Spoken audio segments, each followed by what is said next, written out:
feels like it's been a while. It's only been 24 hours. All right. What? A week can be a long time. That's a very wise thing to say. All right, today is the International Day for the Total Elimination of Nuclear Weapons. In his remarks to the high-level plenary meeting to mark this day, the Secretary General said that in recent months, the dangers posed by nuclear weapons have been forcefully driven home, and added that ensuring that we achieve a nuclear-free world is now more urgent than ever.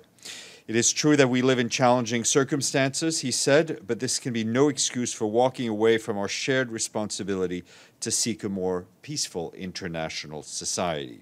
He once again condemned the series of nuclear and missile tests conducted by the Democratic People's Republic of Korea and welcomed the Security Council's firm action on the situation, as well as its desire for a peaceful diplomatic and political solution. He added that there is a need for inclusive dialogue, renewed international cooperation, and practical measures for irreversible, verifiable, and universal nuclear disarmament. Turning to the situation in Bangladesh, the Office for the Coordination of Humanitarian Affairs says that the number of Rohingya refugees who have fled Myanmar into Bangladesh since late August has now topped 480,000. This brings the total number of Rohingya refugees in Bangladesh to more than 700,000 people. The UN and its partners continue to provide assistance to these refugees. As part of its contribution to the response plan led by the Bangladeshi authorities, a cargo jet chartered by UNHCR carrying 100 metric tons of urgently needed shelter supplies landed in Dhaka earlier this morning. 2 more aid flights are now scheduled to arrive. Despite the efforts being made on the ground, the massive influx of people seeking safety is outpacing the capacity to respond. Many of those who recently arrived are deeply traumatized. At the request of the authorities in Bangladesh, UNHCR and its partners have scaled up protection and life-saving support to the new arrivals in Kutupalong and Nayapara camps. UNHCR is also distributing emergency shelter kits, kitchen sets, jerry cans, sleeping mats, solar lamps, and other supplies. During his visit to Bangladesh over the weekend, the High Commissioner for Refugees, Filippo Grandi, discussed the importance of working with Bangladeshi authorities. He emphasized that for now, the immediate focus has to remain on fast, efficient, and substantial increase of support to those who are so desperately in need. For its part, the World Food Programme has enrolled 460,000 people to receive 25 kilos of rice every 2 weeks for the next 6 months. More than 200,000 people have received an emergency supply of high-energy biscuits. WFP is especially concerned about the health of women and children arriving in hungry and malnourished and has provided nearly 60,000 of them with fortified food to date. The World Health Organization has helped set up a control room for the Bangladeshi Health Ministry's operation in Cox's Bazar. The control room will monitor the health situation, provide early warning alerts, and coordinate the work of health workers on the ground. And turning to Colombia, today the UN verification mission in Colombia started its activities in support of the peace process between the government of Colombia and the Revolutionary Armed Forces of Colombia People's Army, the FARC-EP. Its mandate is to verify the implementation by the parties of both reintegration and security guarantees. The verification mission, as you will recall, succeeds the UN mission in Colombia, which completed its mandate yesterday, following the successful tripartite monitoring and verification of the ceasefire and the cessation of hostilities. That mission has also had a specific role in overseeing the laying down of arms process by the FARC-EP. The previous mission, in a statement, provided a full list of all the weapons, ammunition, explosives, and mines they had collected.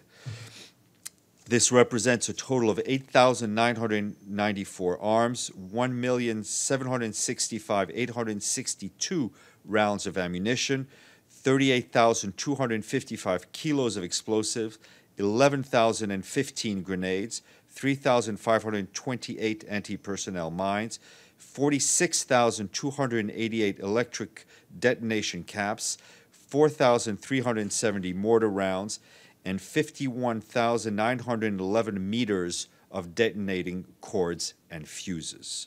Following the laying down of arms, the FARC-EP has transformed from a guerrilla organization to a new political party. The reintegration phase of the former FARC members is now underway.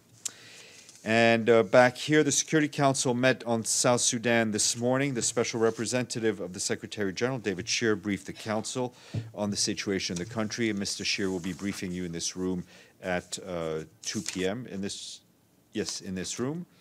And turning to the Central African Republic, our humanitarian colleagues tell us that the situation in the western part of the country is deteriorated again since the beginning of the month.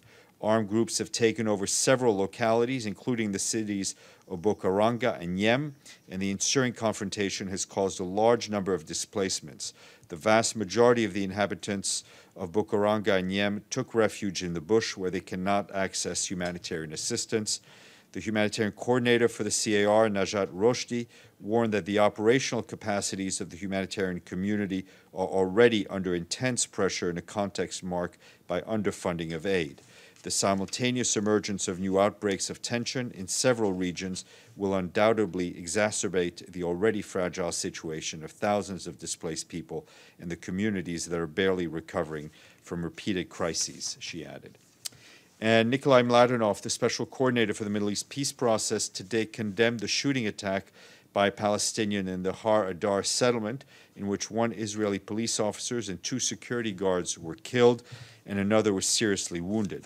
His thoughts and prayers are with the families and friends of all the victims, and he hopes for full and speedy recovery of the wounded. Mr. Mladenov said it is deplorable that Hamas and others continue to glorify such attacks, which undermine the possibility of a peaceful future for both Palestinians and Israelis. He urges all to condemn violence and stand up to terror. And in Brussels, the Director General of the UN Migration Agency, William Lacey Swing, called on European countries to continue the European Union Emergency Relocation Program without interruption. The program was set 2 years ago to relocate some 106,000 asylum seekers that arrived in Greece and Italy. While today it's its final day of registration, countries have until the end of the year to carry out relocation. And the Food and Agriculture Organization today called for the broader cattle vaccination to keep lumpy skin disease at bay in Eastern Europe and the Balkans.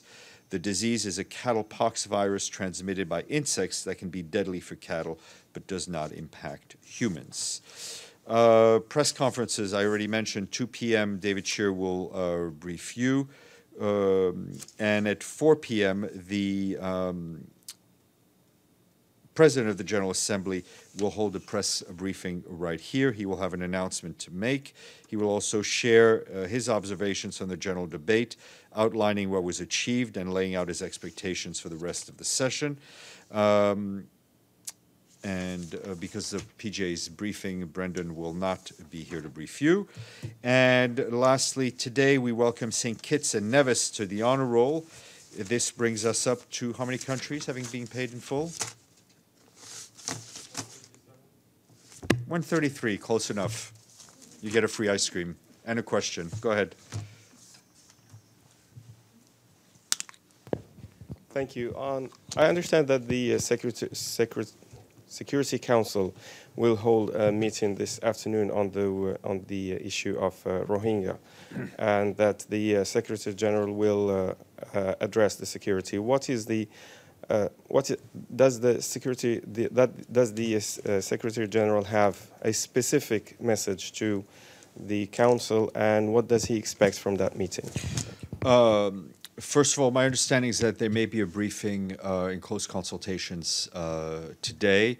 I cannot confirm that the Secretary General will brief the Security Council this week. Once we have something confirmed, we will announce it. Obviously, for the Secretary General, his message has been the same and is very simple: is a halt to the military and security operations in Rakhine State, humanitarian access for all humanitarian workers, and decisions to be made on the status of the Rohingyas, those who have no papers in Rakhine State. And I think as for what he expects of the Council, I think he laid it out in his letter. Mr. Lee. I wanted to ask you about this something in Burundi and DRC, and also about the meeting yesterday with the foreign minister of the DRC of Burundi. Went up there, and the readout does mention this killing of Burundian refugees in DRC, and I heard Kate Gilmore today speaking about it at the Human Rights Council. But from people in DRC, they're saying that actually another camp full of Burundian refugees, Lusenda, is surrounded by the FARDC, that there's live fire taking place. And I'm just wondering, beyond the sort of expressions of concern by the UN, is MONUSCO doing anything to protect the refugees that were there? I will check with MONUSCO. And on that meeting, I guess in a number of the meetings, in terms of observing who's there, it doesn't seem that like UN Human Rights, the New York office, the New York representative of the High Commissioner, didn't seem to be in on meetings that even seemed to implicate serious human rights concerns. Is there some? Did Mr. Gilmore attend any of the bilats? I don't have Mr. Gilmore's schedule. What I can tell you is that just looking at who's in the meeting, I think is not the whole story. Obviously, whatever is discussed in the meeting and raised in the meeting represents the issues that are of concern of the House, whether they be political or human rights or humanitarian, and obviously people who need to be briefed on the meeting afterwards are briefed on the meeting. But I have just one more on readouts. The Cameroon readout didn't mention the Anglophone issue, certainly by name, and it seemed to refer to something called the political situation in the country, which I think one of your colleagues that works on 38 believed that the readout said something about the internal situation, but the Cameroonian coverage of that meeting has absolutely no mention of any human rights concern, anything. And so I'm wondering... I think the Secretary General, I mean, the readouts offer a broad glimpse of what was discussed. Obviously, other issues are discussed, and I think as the Secretary General will tell you, there is a time for public diplomacy and there's a time for private diplomacy. Yes, sir. After the referendum in the Kurdistan of Iraq,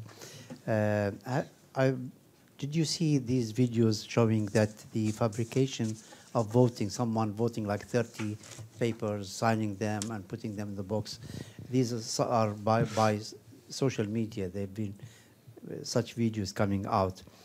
How does the United Nations, of course, you refused the idea of referendum, but now given that even the authorities there are fabricating the results, trying to influence the results, we had no role on the organization, the planning, the holding of this vote. So I have I haven't seen the videos you're mentioning, but I have no comment on the procedural aspects and of the vote. We made our political position, I think, clear, and I will leave it at that.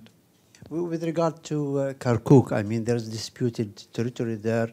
UNAMI has an idea about reconciliation, but of course, if Kurdistan, they are considering this part of them, what would UNAMI do, I mean, to prevent a war or a conflict in that area? It's clearly a time of heightened tensions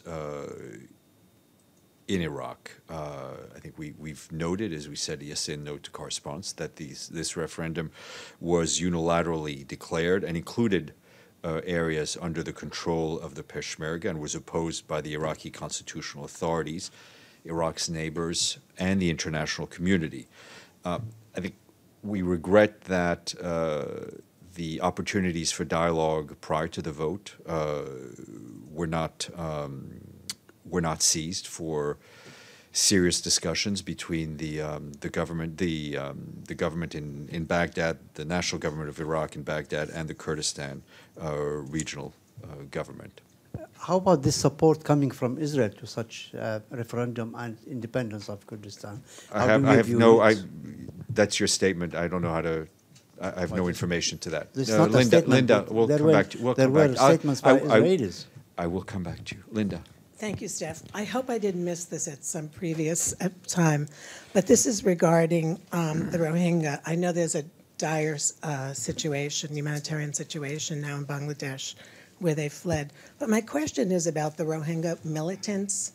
I mean, the Myanmar has said that, that this conflict began after militants attacked various police border crossings across a number of them. But my question is, does the UN have any kind of assessment of who the militants are? How many are there? What they're doing now, if they're involved in currently No, involved in the conflict? we strongly condemned those attacks when they took place by these militant group. There was no excuse for it. We have no one on the ground, and nor do we have the capacity to monitor, analyze the movements of these armed groups in Rakhine State. But just to follow up, is there a sense that they're still involved in perhaps fighting with the government? It's I can only. The analysis we have at this point is really based on the press coverage. As I said, our physical presence in Rakhine State, especially in the areas where conflict is still going on, is extremely limited. Yep, that's right. Yesterday, Mr. Mladenov, in his weekly, on his monthly briefing to the Security Council on the situation in the Middle East, he said that the settlement activity by Israel makes it more and more unlikely for the two-state solution to be implemented. I mean, what's the Secretary General's position on this? What's his recommendation to the Security Council on this issue? Well, the Secretary General shares that assessment. He's said it in the past. Mr. Mladenov is there as the Secretary General's representative in reporting to the Security Council. I think it's not so much a message to the Security Council, but it's to both the parties involved that it's time for direct face-to-face discussions. Mr. Bays, and then a question which is really guidance for our diaries. We're all awaiting the Children in Armed Conflict report. Indeed. Have you got any news on what day? Could it be this week? What day it might be? And just on that, last year we got the Secretary General on the day it came out, coming and briefing us at the stakeout. Are you expecting? Yes, last year was quite a unique time. If you're talking about the release in 2016. Yes, I mean, Yes. are you expecting No, a similar thing? I understand. I have just about everything. I have very little expectations of about anything, but I will try to get you some guidance, diary-wise at least. Yes, ma'am. So this is a little off, maybe an off-topic question, but there is a petition out by some environmental activists who have declared the part of the ocean where all the trash is gathered, the plastic, the trash aisles, and they have apparently, they say they have sent a petition to the United Nations for being accepted as a country to the United Nations, which obviously, I know all the rules of this body, but it is obviously a way to get attention to this topic. So I was wondering if you have any reaction. Has the petition been received, and what's your take on it? I'm not aware the petition's been received, but I think it's a very innovative and creative way to bring attention to a problem that is often not seen, given the location of these piles of trash, but a problem of polluting the oceans, killing the life in the oceans is a very important one. So, as I said, I think it's creative and innovative. But the chances of it being accepted are fairly nil. I think we'll go to Mr. Lee, Nizar. I'm looking at you, but I'm thinking of Mr. Lee. Go ahead. No, it looks like it's a Periscope question. It is, actually. So it's a well, bonus there are a number question. of them. We'll just rev it up. Yeah. It actually, this has to do with the deaths of Michael Sharp and Zeta Catalan. I wanted to ask you, I heard today, actually, again, in the Human Rights Council, Kate Gilmore was saying that offering her condolences for Mr. Sharp, Ms. Catalan, and Betu Shinsella, the interpreter. And as you may know, there's now some controversy about whether he in fact was killed, what his role in it was. And I know it's come up in here before, so I wanted to ask you, it seems like enough time has gone by. Is it the UN's understanding that Betu Shinsella was in fact killed in this attack? And if so, given that even the government of DRC said the body's never been found, what's the basis of the UN saying that he was killed? I really have nothing more to add to the investigation than what was shared with you in the executive summary of the Board of Inquiry. We're obviously saddened by the loss of life of our colleagues and others that may have died as well in the attack. And given the now pretty detailed criticism of the Board of Inquiry, that they were only there 9 days, that they ignored a lot of the video and other audio evidence that exists, I guess what's the response to that criticism, and what steps have been taken since the Secretary General said that the UN will somehow embed with or work with the DRC's own investigation? That process is ongoing. We hope to have something to announce shortly. Nizar and then Jordan. Yeah, on Yemen, the outbreak of cholera, is it abating or is it still, is there any update on it? I'll get you some figures. My sense is that it's not abating, but I will try to get you some updated figures for tomorrow or later today. Also, Mr. Walid Muallim, the Deputy Prime Minister of Syria, called on Syrians to return to Syria, especially that 80% of Syrians is now back in the hands of the Syrian government, and he guarantees the safety. How does the United Nations react to such a call, and does it feel safe for the people to return? The decision to return is one best left in the hands of the people themselves. But these people, sorry for up on that, these people need, of course, help to. Of course, they need help, but people, we are not in the business of forcing people to come home, go home, or telling them what to do. People need to make those decisions for themselves. I have a question on North Korea and the SG. I know the SG has met 2 days ago with the foreign minister of North Korea, as he met with all delegations. Is there any possibility that the SG will be going to North Korea during the year to calm the situation? We have nothing to announce, and I have nothing to announce on that front. Okay, sure.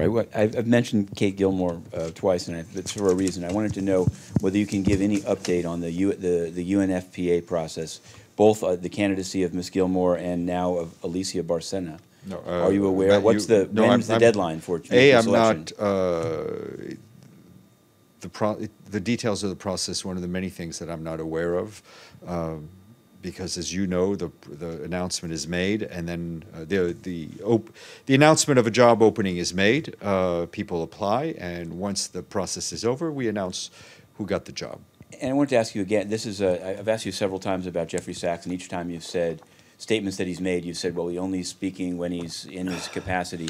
So now there's an article in the Guardian which says, quote, "The world is moving on with or without Trump's crude bravado, Jeffrey Sachs." And the article is extensively about the Sustainable Development Goals, which I understand to be his job for the UN. So I guess I want to, it's been a little unclear to me. You've tried, sometimes you've said, at one point you said it would be communicated to him that it was inappropriate to give an endorsement in a race. If